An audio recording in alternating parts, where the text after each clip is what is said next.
लखीमपुर खेरी तशद्दुद के अहम मुल्जिम आशीष मिश्रा की जमानत को चैलेंज करने वाली अर्जीदाश्त पर सुप्रीम कोर्ट ने फैसला महफूज रखा है। समाअत के दौरान अर्जी गुजार के वकील ने कहा कि जमानत देते वक्त अदालत ने कई अहम सबूतों को नजरअंदाज किया। अर्जी गुजार के वकील ने कहा कि चार्जशीट में ये जिक्र है कि जिस गाड़ी से लोगों को कुचला गया उसमें आशीष मिश्रा सवार थे। वहीं यूपी हुकूमत के वकील राम जेठमलानी ने भी कहा कि ये एक संगीन मामला है, इसलिए यूपी हुकूमत ने हाईकोर्ट में आशीष मिश्रा की जमानत की मुखालिफत की थी।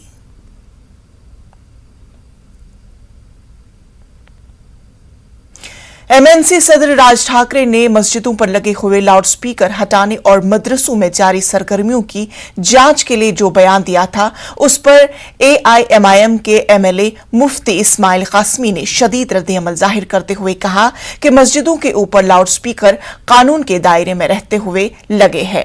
मस्जिदों और मदरसों में क्या होता है ये देखने के लिए उन्होंने राज ठाकरे को मस्जिद में आने की दावत दी और कहा कि राज ठाकरे महाराष्ट्र में अमन और अमान की माहौल को नुकसान पहुंचाना चाहते हैं, इसीलिए मुतनाज़ा बयानात दे रहे हैं। अजान देने के लिए सुप्रीम कोर्ट ने माइक पर एक हद मुकर्रर की है, उस हद के अंदर रहते हुए अजान दी जा सकती है और हम कानून के मुताबिक अजान दे रहे हैं।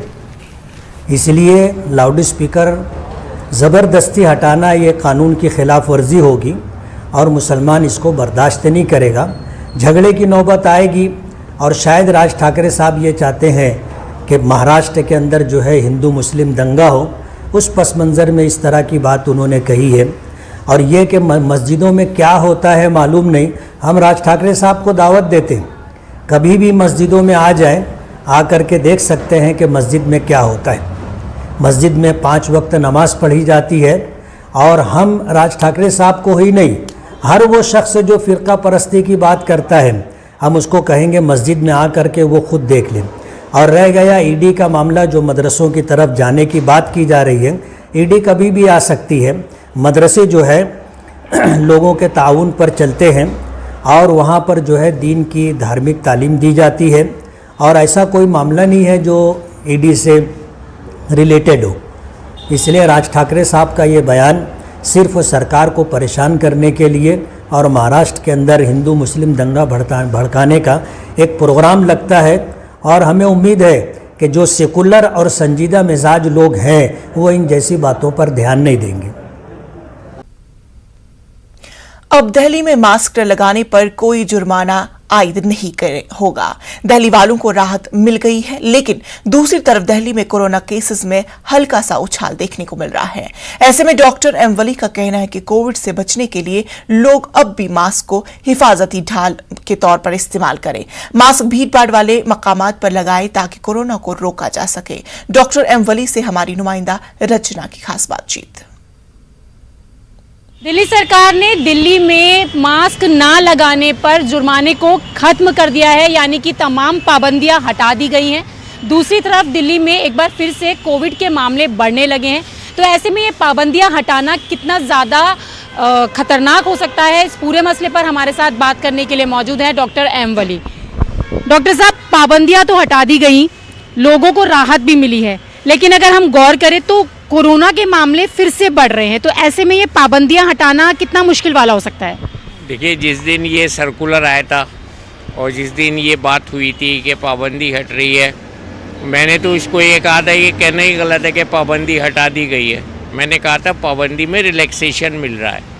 इसका मतलब ये है कि सरकार ने पूरी जिम्मेदारी हमारी झोली में डाल दी कि आप लगाओगे मास्क तो आप बचोगे, नहीं लगाओगे तो हम फाइन नहीं करेंगे। ये फ़र्क हुआ है।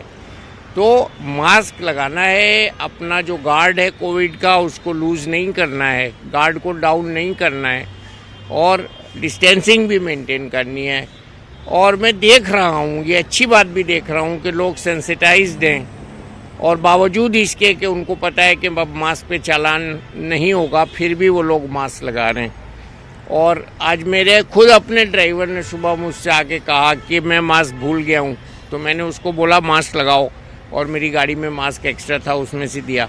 तो लोगों में ये जागरूकता है, पैदा हुई है और ये अच्छी बात है कि जागरूकता रहनी चाहिए और जागरूकता में ढील हुई तो आपने ठीक कहा, दिल्ली में भी केसेस बढ़ रहे हैं और नए केसेस भी आ रहे हैं। मेरे कंसल्टेंट ने सुबह ही मुझे गंगाराम हॉस्पिटल में बताया कि वसंत विहार एरिया से उनके पास पेशेंट आए हैं। आपने देखा होगा शंघाई में लॉकडाउन की बात सब देख रहे हैं। अभी चूँकि न्यूज़ दूसरी चल रही हैं, इसलिए कोरोना की न्यूज़ डाउन प्ले हो रही है, लेकिन कोरोना है और चल रहा है, गया नहीं है। सर एक चीज़ और है कि सरकार ने लोगों से ये कहा कि हम तो अपील करते हैं कि मास्क पहने, जुर्माना नहीं लगेगा, लेकिन ऐसे में जो मार्केट है जहाँ पर लोग शॉपिंग करने जा रहे हैं वहाँ पर मास्क जो लोग नहीं लगा रहे हैं और जुर्माना भी नहीं लग रहा है, तो ये कितना ज़्यादा खतरनाक हो सकता है, क्योंकि वहाँ पे तो बहुत सारे लोग हैं और स्प्रेड होने की संभावना वहाँ ज़्यादा बढ़ जाती है। बिल्कुल सही पूछा है आपने। मार्केट हैं, मॉल्स हैं, दफ्तर हैं, पोस्ट ऑफिस हैं, बैंक्स हैं, इन सब में संभावना है। कोविड दिखाई नहीं दे रहा है, कोविड हवा में होगा, कोविड हवा से फैलेगा। मास्क इसका बेहतरीन बचाव है और मास्क को लगा के रखना, मैंने भी जैसे उतारा हुआ है इस समय मास्क, वो भी ठीक नहीं है। तो मास्क को लगा के रखना है और मास्क को बार बार उतारना नहीं है। पानी पीने के प्रीटेक्स्ट से, खाना खाने के प्रीटेक्स्ट से या और किसी प्रीटेक्स्ट से मास्क को हटाना नहीं है, बार बार इसको लगा के कंटिन्यूअस रखना है। तो आपने देखा, ये थे हमारे साथ बात करने के लिए डॉक्टर एम वली, जिनका कहना है कि सरकार ने भले ही जुर्माना खत्म कर दिया हो मास्क ना लगाने पर, लेकिन लोग अभी भी अवेयर हो रहे हैं और ऐसे में जो मास्क है वो हमारा सुरक्षा कवच है, उसका इस्तेमाल जरूर करें। कैमरा पर्सन फिरोज वानी के साथ रचना, न्यूज़ 18 दिल्ली। उत्तर प्रदेश में स्कूल चलो मुहिम की शुरुआत वजीर आला योगी आदित्यनाथ ने की। इस मुहिम के तहत योगी आदित्यनाथ ने तमाम अरकान असेंबली को एक एक स्कूल गोद लेने की हिदायत दी है। स्कूल में असातिज़ा की तैनाती को यकीनी बनाया जाएगा, साथ ही तलबा को यूनिफॉर्म के साथ जूते और मोजे भी फराहम किए जाएंगे। इस मुहिम के तहत स्कूलों में तमाम बुनियादी सहूलियात फराहम किए जाएंगे। इस मंसूबे का मकसद उत्तर प्रदेश के प्राइमरी और अपर प्राइमरी स्कूल में 100% इंदराज को यकीनी बनाना है। आज प्रदेश सरकार स्नातक प्रास्नातक के सभी छात्र छात्राओं को टैबलेट और स्मार्टफोन वितरण करने की कार्रवाई युद्ध स्तर पर आगे बढ़ा रही है, लेकिन हम सबको शिक्षा की सबसे बेसिक यानी जो सबसे आधारभूत इकाई है बेसिक शिक्षा, इस पर विशेष ध्यान दिए जाने की आवश्यकता है। बहुत सारे बच्चे होंगे जो 2 वर्ष के अंदर स्कूल का मुंह न देखे हों और अब स्कूल जाने में उनको थोड़ा आलस आ रही हो, और इसलिए तय किया गया कि हमें फिर से स्कूल चलो अभियान के कार्यक्रम के साथ हर एक बच्चे को जोड़ना होगा, हर एक परिवार को जोड़ना होगा और कोई बच्चा छूटने न पाए। इसके लिए समाज को एक संकल्प के साथ आगे बढ़ना होगा। राजस्थान के करौली शहर में तशद्दुद के बाद हालात अब मुकम्मल तौर पर काबू में है। कर्फ्यू लगातार तीसरे दिन भी जारी है। केस में अब तक 46 अफराद को गिरफ्तार किया जा चुका है, जबकि 21 गाड़ियां भी जब्त कर ली गई। जहां मैं खड़ा हूं वो हटवाड़ा बाजार है। जी हां, करौली का हटवाड़ा बाजार। ये ऐसा शहर जो सांप्रदायिक सौहार्द की एक मिसाल है। कहा जाता है कि मदन मोहन जी के साथ ये शहर जागता है, मदन मोहन जी के साथ ही ये शहर सोता है। एक ऐसी मिसाल जहां पे हिंदू और जो मुस्लिम हैं वो यहाँ साथ रहते हैं, साथ काम करते हैं, अपना व्यवसाय करते हैं। आज तक यहाँ पर सांप्रदायिक जो सौहार्द की जो एक मिसाल है वो हमेशा पेश की गई है। लेकिन कल नव संवत्सर पर जो एक बाइक रैली थी उसके पर जो पथराव हुआ, हिंसा हुई, उसके बाद में उसके जो निशान हैं वो आज हम दिखाएंगे इस हटवाड़ा बाजार में। आप देख सकते हैं यहाँ पर जो पहले बाइक रैली पर जो हिंदू संगठनों की ओर से निकाली गई थी, वहाँ पहले बाइक रैली निकाली जा रही थी। आदर्श विद्या मंदिर स्कूल से रवाना हुई यह रैली सर्किल में विभिन्न जो बाजार हैं वहां से होते हुए इसी हटवाड़ा बाजार में पहुंची, और यहीं पर जब जुलूस निकल रहा था उसी दौरान कुछ असामाजिक तत्वों ने रैली पर पथराव करना शुरू कर दिया। इसके बाद हिंसा ऐसी हुई कि दुकानों को पहले लूटा गया, वहां पर तोड़फोड़ की गई और उसके बाद जो है वहां पर सामानों को जला दिया गया। आप देखते हैं ये जो हिंसा के जो निशान है आज भी नजर आ रहे हैं। कल जो आगजनी हुई थी उसका धुआं आज भी नजर आ रहा है। आप देख सकते हैं ये जो पूरा मकान है इसको पूरी तरह से क्षतिग्रस्त कर दिया गया है। यहाँ तोड़फोड़ हुई है, यहाँ पर आगजनी हुई है, और जो ये पूरा जो मकान है हो सकता है कि जो यहाँ पे रहने वाले लोग थे वो शायद पहले ही भाग चुके होंगे, अन्यथा उनकी जो जान है काफी जा सकती थी। लेकिन हम आपको दिखाएंगे ये जो पूरा मकान है ये पूरी तरह से डैमेज हो चुका है। इसको जो है जो हमारी पुलिस अधिकारियों से बातचीत हुई, प्रशासनिक अधिकारियों से जो हमारी बातचीत हुई कि कुछ जो कर्फ्यू जब ये खत्म हो जाएगा उसके बाद इस मकान को गिराया जाएगा। उसी तरह मैं जो है मेरे कैमरा पर्सन से कहूँगा कि एक बार वो दिखाएं कि ये जो मकान है, देखिए यहाँ पर जो मैं मेरे अपने कैमरा पर्सन से कहूँगा कि इस मकान को वो दिखाएं। यहाँ भी जो है अभी जो हिंसा को हुए करीब 24 घंटे से ज़्यादा का वक्त बीत चुका है, धुआं जो है यहाँ बाकी है। पूरी तरह से ये जो मकान है क्षतिग्रस्त कर दिए गए हैं। जी हाँ, इनको पहले तोड़ा गया, तोड़फोड़ की गई, लूटपाट की गई और उसके बाद इन मकानों को क्षतिग्रस्त कर दिया गया। हाल ऐसा है कि हिंसा मतलब ये जो दृश्य है वो बता रहे हैं कि किस कदर करौली में जो ये हिंसा हुई थी, लगा इतना मतलब विभत्स हिंसा, जिसके बाद प्रशासन को लगातार जो है भागना पड़ा। जयपुर से जो है करीब काफ़ी अफसरों की जो टीम यहाँ भेजनी पड़ी, 50 से ज़्यादा पुलिस ऑफिसर्स को यहाँ पर लगाया गया, करीब 1200 से ज़्यादा पुलिसकर्मियों को जो जाब्ता है वो यहाँ भेजा गया, 5 से ज़्यादा जो IPS हैं उनको यहाँ भेजा गया। लगातार रात भर पुलिस ने गश्त की। 15 जो हिंसाग्रस्त जो इलाके हैं यहाँ 15 उसको जोनों में बांटा गया है कि कौन सा जो इलाका है वो उसमें कितनी हिंसा हुई है, उसी के अकॉर्डिंग यहाँ पर जो है पुलिस का जो डिप्लॉयमेंट किया गया है। और मैं सांप्रदायिक यदि सौहार्द की यदि मैं बात कर रहा हूँ आपसे, तो मैं आपको दिखाना चाहूँगा कि देखिए ये अगर ये मकान जो है ये हिंदुओं का है, तो इसी के जो बगल में जो ये मकान है जिसका क्षतिग्रस्त हुआ है ये एक मुस्लिम परिवार का मकान है। यदि यहीं पर एक दुकान का नाम यदि मुस्कान बैंगल्स है, यानी कि मुस्लिमों की दुकान है, तो यहीं पर दीपक ज्वेलर्स भी है। यानी कि सांप्रदायिक सौहार्द की मिसाल आप देख सकते हैं कि यहाँ पर हिंदू मुस्लिम लगातार साथ काम करते हैं, भाईचारा उनमें रहता है। लेकिन कुछ असामाजिक तत्वों की वजह से यहाँ पर जो है लगातार हिंसा की जो कल एक घटना हुई उसके बाद अब जो है तनाव जो है व्याप्त है। लेकिन मैं कहूँगा कि शांति जो है यहाँ बहाल है, पुलिस जाब्ता जो है यहाँ पर मौजूद है, माकूल व्यवस्था है, सुरक्षा व्यवस्था है। पुलिस का दावा है कि कोई को अब जो है हिंसा नहीं की जाएगी, नहीं हिंसा होने दिया जाएगा। और देखिए मैं आपको एक सांप्रदायिक सौहार्द की यदि बात कहूँ तो यहीं पर हनुमान मिष्ठान भंडार है। आप देखिए ये हनुमान मिष्ठान भंडार है, तो बगल में जावेद कंगन स्टोर है। ये जो दृश्य है ये दृश्य यहाँ करौली के सांप्रदायिक सौहार्द की एक मिसाल है। आप देखिए ये बताया जा रहा है कि पहली बार जो हिंसा करौली के इतिहास में हुई है, इससे पहले बहुत कुछ वर्षों पहले भी हुआ होगा, लेकिन पिछले कई सालों में जो है इस तरह की सांप्रदायिक हिंसा जो है यहाँ पर नहीं हुई। लेकिन ये कौन लोग हैं जो इस हिंसा को उन्होंने किया है? क्या ये सुनियोजित एक षड्यंत्र था, या फिर इस हिंसा को किसी प्लानिंग के तहत किया गया, या फिर ये हिंसा एक तात्कालिक घटना थी? इसकी जांच पुलिस करेगी। फिलहाल कैमरा पर्सन यासीन के साथ विष्णु शर्मा, न्यूज 18 राजस्थान, जयपुर। करौली तशद्दुद पर बीजेपी ने राजस्थान की गहलोत हुकूमत की तनकीद की है। बीजेपी लीडर अर्जुन मेघवाल के मुताबिक राजस्थान में कांग्रेस फिरका वाराना सियासत कर रही है। बीजेपी ने वजीर आला अशोक गहलोत से इखलाकी बुनियाद पर ओहदे से मुस्तफी होने का मुतालबा किया। साथ केंद्रीय मंत्री अर्जुन राम मेघवाल जी मौजूद हैं। सर, करौली में जो दंगा हुआ है उसको आप कैसे देखते हैं, क्या कहना चाहेंगे उस पर? देखिए, करौली में जो घटना घटी वो निंदनीय तो है ही, लेकिन साथ में जो वर्तमान में राजस्थान में जो कांग्रेस की सरकार है उसकी तुष्टीकरण नीति का परिणाम है। विक्रम संवत शुरू होता है तो विक्रम संवत को मानने वाले, मनाने वाले इकट्ठा होते हैं और पूरे देश में होते हैं। चैत्र नवरात्रा के अवसर पर अब साउथ में जाएंगे, ईस्ट में जाएंगे, वेस्ट में जाएंगे, नॉर्थ में कहीं भी जाएंगे तो ये विक्रम संवत की शुरुआत पे लोग इकट्ठे होते हैं और उसमें तुष्टीकरण की नीति के कारण एक विशेष समुदाय के लोगों ने जो ये कार्यक्रम किया, उन पे पथराव किया और नारेबाजी की, ये निंदनीय है और कानून व्यवस्था चौपट हो गई राजस्थान में, ये दर्शाता है। सर, मुख्यमंत्री वही कह रहे हैं कि चुनाव सामने है, लिया जाए बीजेपी की तरफ से, मतलब आरोप है बीजेपी के ऊपर उनका कि ध्रुवीकरण की राजनीति की जा रही है। नहीं, मुख्यमंत्री जी ने तो एक अजीब सा बयान दिया है। घटना की जिम्मेदारी लेनी चाहिए। उन्होंने कहा प्रधानमंत्री जी को लोगों को समझाना चाहिए। लोगों ने कांग्रेस को समझा दिया कि आप घर बैठो। अब यूपी में भी समझा दिया, जहाँ जहाँ चुनाव हो रहे हैं वहाँ समझा रहे हैं। यहाँ तुष्टीकरण की नीति के सारे वो थोड़े है यहाँ राजस्थान में कांग्रेस, लेकिन 2023 के चुनाव में इस तुष्टीकरण की नीति का जो जवाब जनता देगी, कांग्रेस दिखेगी नहीं। सर, लगातार कानून व्यवस्था बिगड़ती जा रही है, ऐसे में मुख्यमंत्री से क्या कहना चाहेंगे?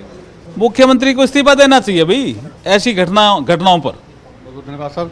तो अर्जुन राम मेघवाल जी का कहना है कि मुख्यमंत्री को इस्तीफा देना चाहिए, जो घटना घटी है, जो दंगा हुआ है और कानून व्यवस्था प्रदेश की पूरी तरह बिगड़ी हुई है।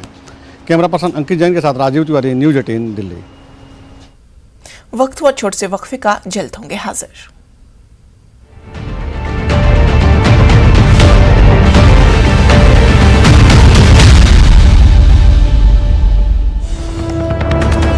इस वक्त की बड़ी खबर आपको पाकिस्तान से बता दें कि पाकिस्तानी वजीर आजम इमरान खान 3:30 बजे कौम से खिताब करेंगे। फोन पर अवाम के सवालात का जवाब देंगे। मुख्तलिफ प्लेटफॉर्म्स के जरिए इमरान खान अपनी कौम से जुड़ेंगे। रेडियो, टीवी और डिजिटल प्लेटफॉर्म के जरिए कौम के साथ बातचीत करेंगे इमरान खान, उनके सवालात का जवाब देंगे।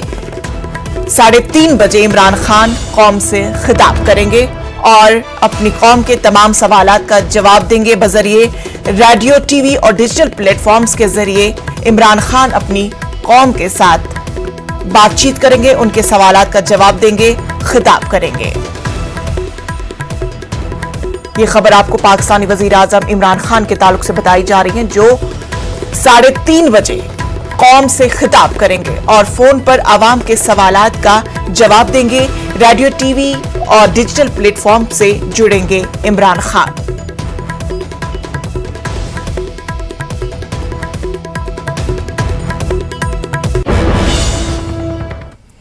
महाराष्ट्र की पावरलूम सन्नत दम तोड़ती हुई नजर आ रही है, उसे बचाना बेहद जरूरी हो गया है।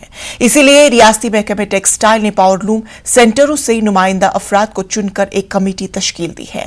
यह कमेटी महाराष्ट्र के मुख्तलिफ शहरों में जाकर पावरलूम के मौजूदा हालात और मसाइल का जायजा लेगी। मालेगांव शहर के हज हाउस में मज़कूरा कमेटी ने एक जायजा मीटिंग का इनेकाद किया था, जिसमें पावरलूम सन्नत से जुड़े अफराद मौजूद थे। उनसे उनके मसाइल का हल निकालने के लिए मशवरे लिए गए। इस मीटिंग के बाद बुनकरों ने इत्मीनान जाहिर किया कि हुकूमत की जानिब से पावरलूम सन्नत की बका के लिए कोई कदम तो उठाया गया। उन लोगों ने उम्मीद जाहिर की कि इस बार सरकारी सतह पर ठोस इक़दामात लिए जाएंगे। और ये मीटिंग भी बहुत कामयाब रही। जो सुझाव यहाँ के बुनकरों ने टेक्सटाइल के ताल्लुक से दिया और हमारे जिम्मेदार जो कमेटी के मेंबर्स हैं, इन सब ने और अधिकारियों ने ये नोटिंग की और इसकी रिपोर्ट वो जब तैयार होंगी सभी शहरों में मीटिंग लेने के बाद, तो मालेगांव शहर की जो भी सुझाव है, जो भी इन्होंने तजवीज़ रखी, इस तजवीज़ पे भी हम लोग ज़रूर गौर करेंगे और मालेगांव शहर को रिपोर्ट के ज़रिए जैसे पावरलूम की सनत अच्छे से रहे, फूले फले, ऐसी हम रिपोर्ट तैयार करना चाहेंगे।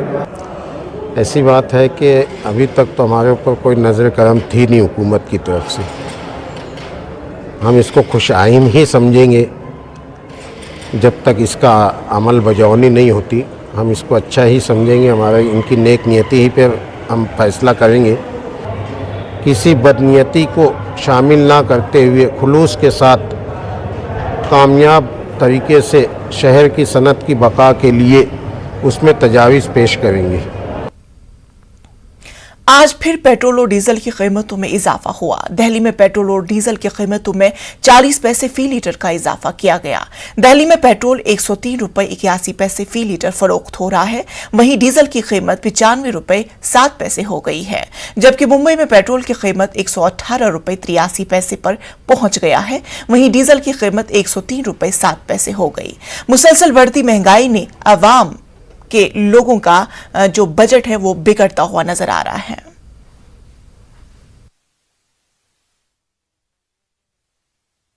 पहले तो पेट्रोल के दाम ठीक ठाक थे बेसिकली, तो अभी क्या है कि दाम बढ़ गए तो उसमें खर्चा और जो भी निकलता है वो एक्स्ट्रा हो गया, तो इसलिए क्या है कि डेली आमदनी में भारी पड़ रही है। तो ये चीज़ है कि अगर पहले से पेट्रोल दाम ज़्यादा नहीं बढ़ते तो ठीक रहता, हमारा बाकी चीज़ भी चलता।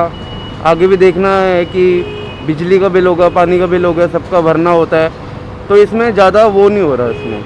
सर अब जेब पे बहुत ज़्यादा मार पड़ रही है, क्योंकि तेल महंगा होने से दिन भर की जो हमारी जो इनकम होती है वो सारी तेल के अंदर चली जाती है, तो इसीलिए आर्थिक स्थिति बहुत ज़्यादा ख़राब हो चुकी है तेल के मामले के अंदर। पहले हम तेल जो डलवाते थे कम से कम 200 रुपये का 300 रुपये का डलवाते थे, और अब हमें तेल 100 रुपये का डलवाना पड़ रहा है, क्योंकि महंगाई इतनी हो गई है कि अब जेब पे सीधा फ़र्क पड़ने लग गया है तेल के ऊपर। सरकार से हम एक ही बात कहना चाहते हैं, तेल का रेट हमेशा हल्का कम रखना चाहिए, जिससे कि गरीब परिवारों के ऊपर इतनी आर्थिक स्थिति खराब ना हो उनकी। पेट्रोल के प्राइसेस लगातार अभी 7-8 दिन से देखो लगातार कांस्टेंट बढ़ ही रहे हैं, और हम सबकी जेब पे फ़र्क पड़ रहा है। कहीं ना कहीं पेट्रोल के प्राइसेस लगातार इतना ज़्यादा हो गए हैं कि एक आम आदमी के बजट पे बहुत ज़्यादा फ़र्क पड़ रहा है। सर देखो, पेट्रोल तो पहले भी नीड के हिसाब से ही पड़ता था, बट अभी क्या है कि 500 का पेट्रोल डला के हम ज़्यादा डिस्टेंस कवर करते थे, अभी जो है और क्या हमारे ऊपर ही भार पड़ेगा भाई, प्राइवेट नौकरी करने वालों पे।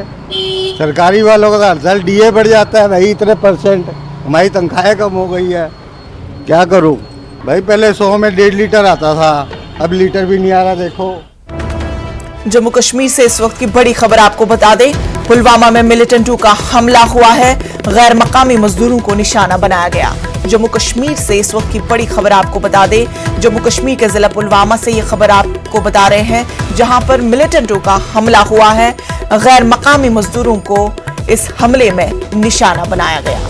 यह खबर जम्मू कश्मीर के जिला पुलवामा से बताई जा रही है, जहां पर मिलिटेंटों का हमला हुआ है, गैर मकामी मजदूरों को इस हमले में निशाना बनाया गया।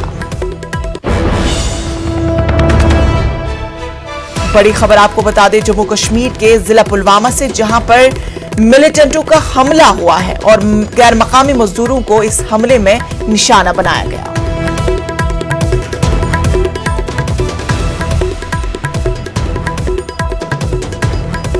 जम्मू कश्मीर से इस वक्त की बड़ी खबर बताते जो जिला पुलवामा से जुड़ी हुई है, जहां पर मिलिटेंटों का हमला हुआ है और इस हमले में गैर मकामी मजदूरों को निशाना बनाया गया। ये खबर जम्मू कश्मीर के जिला पुलवामा से बताई जा रही है, जहां पर मिलिटेंटों का हमला हुआ है और इस हमले में गैर मकामी मजदूरों को निशाना बनाया गया है। फिलहाल ये खबर आपको पुलवामा से बता रहे हैं, जहां पर गैर मकामी मजदूरों को निशाना बनाया गया है।